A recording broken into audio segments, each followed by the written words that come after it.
presented by SS Music Sahibganj. DJ Kamil Gopalganj.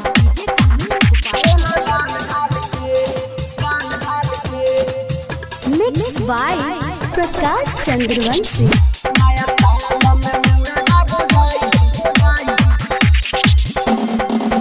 नया साल में मुर्गा भुजाई सुनो हो तेल डाल डाल के। नया साल में मुर्गा भुजाई सुनो हो तेल डाल डाल के।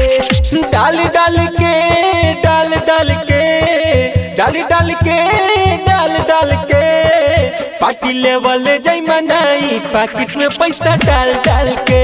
नया साल में मुर्गा भुजाई सुनो हो तेल डाल डाल के। DJ Kamil Gopalganj.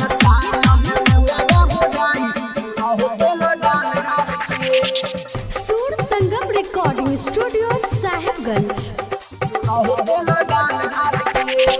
हाथ में ले वो जाही दू चार को बियर सबके बोलो ले जाई हैप्पी न्यू ईयर।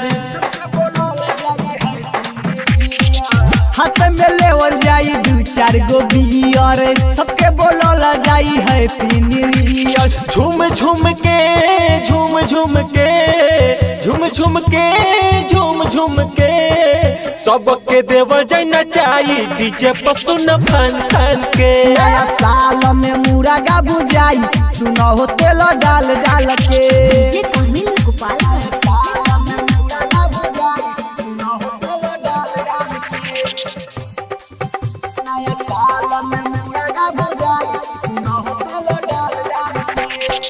तेल प्याज लइहे मनी में राज हो। मीट बना बहल निरहु झकास हो। हाँ हाँ तेल प्याज लइहे विक्रम आकाश हो।